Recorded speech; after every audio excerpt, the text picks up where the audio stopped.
When we're dealing with objects and classes, what we're really dealing with is types. Types of data that we're storing, or types of things that we want to represent in our programs. And one of the things that we will often do is to categorize those types. For instance, we may have the category of animals, that there are some specific types that belong to it, such as fish, birds, and dogs.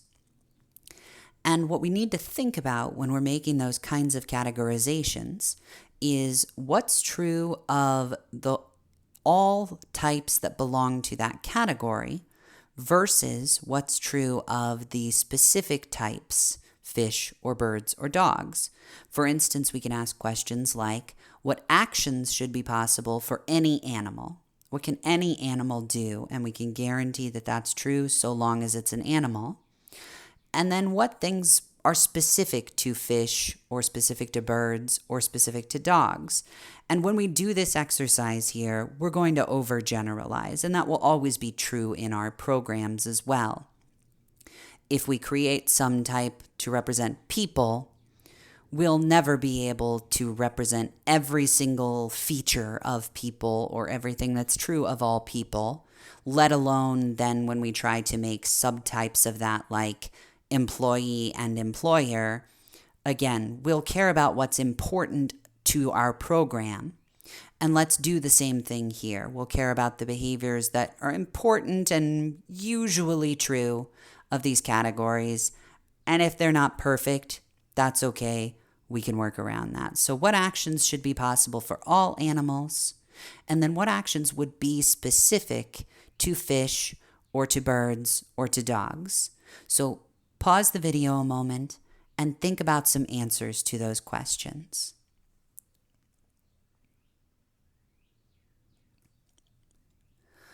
I might argue that all animals can breathe and all animals can eat, all animals can move, and all animals can reproduce. You may have thought of some more, or you may disagree with some of these, and that's okay.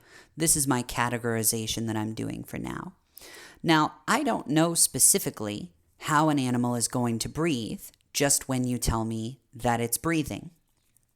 That may vary from type to type, but I do know that all animals can breathe. They breathe in something and breathe out something, and they can eat and they can move. And again, I don't know specifically how they'll do those, and I don't know specifically how they'll reproduce, and that's okay.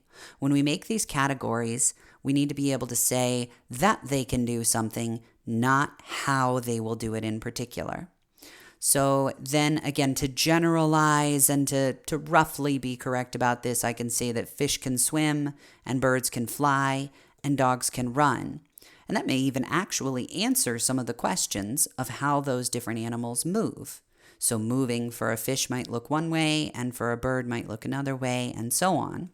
And there may be some other behaviors that are true for those specific types, like how birds can sing bird songs and dogs can bark, and so on. And so that gives us some ideas to work with here on what's true of all animals and then what's specific to these more detailed types of animals, fish, birds, and dogs. And our programs will do much the same sort of thing often. If we needed to specify a general type like animals, we could do that using an interface in Java.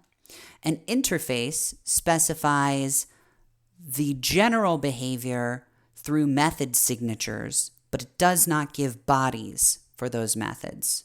So an interface gives general behavior through method signatures, not bodies. So we'll say what the method can return, what it can take as input, and what its name will be, but we will not say the details of how it's done.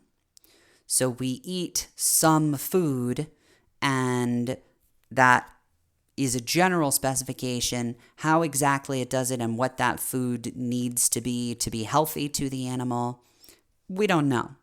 And that's okay, because classes that implement the interface will specify bodies for those methods. Must, in fact.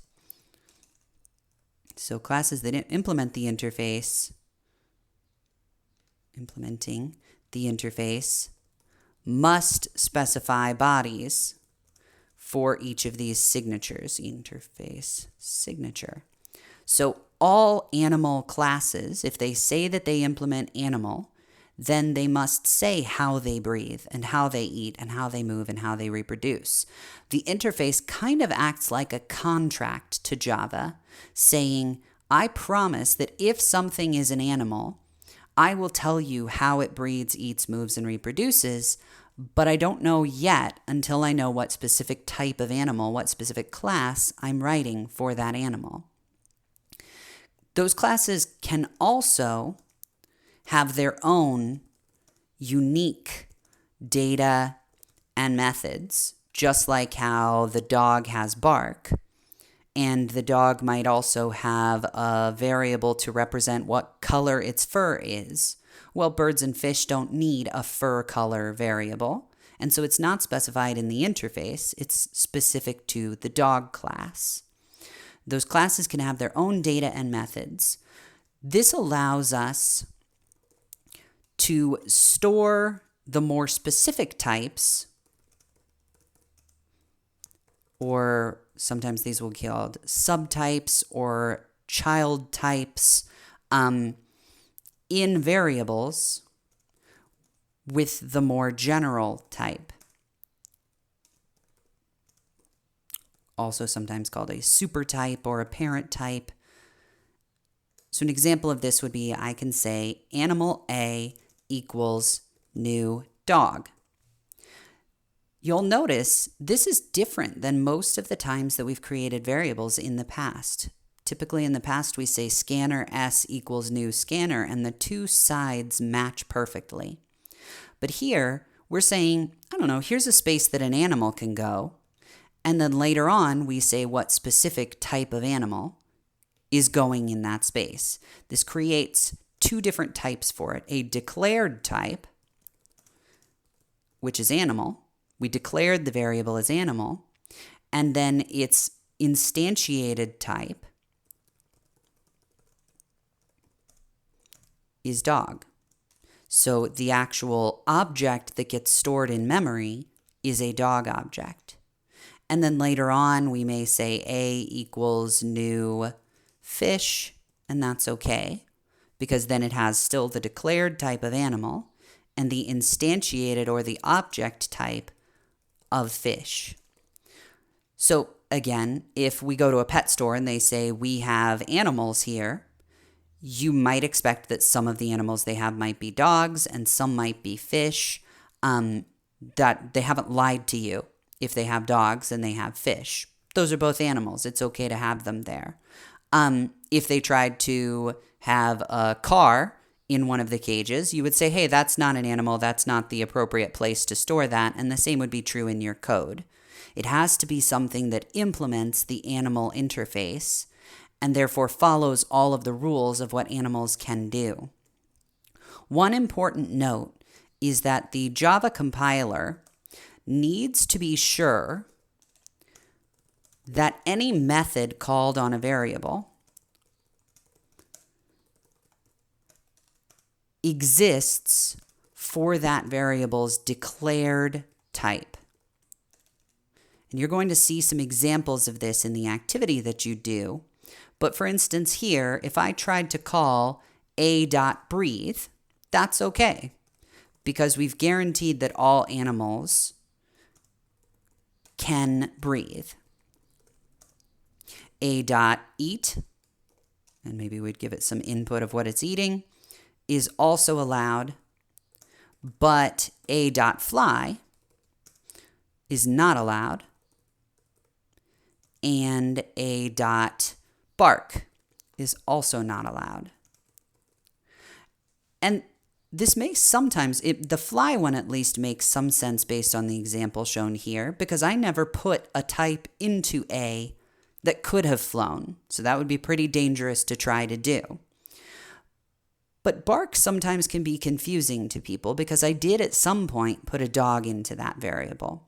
However, the compiler really focuses on the declared type for our variable there. Because if I tried to call bark right after this line, that's okay. A dog can bark, and so I theoretically could make that happen. But then if I try to do it a line later, that's a fish and it's not going to be able to bark. And so the compiler takes the more strict stance and just says, you said it's an animal as the variable.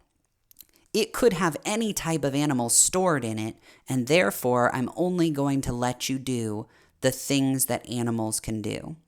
And so what this also allows us to do is to create grouping objects or collections such as arrays or array lists that can store any of the subtypes. For example, I can create an animal array and then put animals into it and loop over that array and say each animal is eating or each animal is moving 10 inches or something like that. So I'm allowed to create an animal array and then put into that array a fish, a bird, and a dog and keep them all together. This can be especially helpful in, say, games, for instance, where we have players and we have enemies and we have vehicles or something like that. I could tell the player, the enemy, and the vehicle all to move some amount. And that's okay. I want them all stored in the same array so that every time the screen refreshes, I tell them each to draw themselves and to move by X amount that they're going to move, or that kind of thing. Update each one of those. So in graphical programs, this is very helpful. And in games in particular, this kind of thing can be very helpful.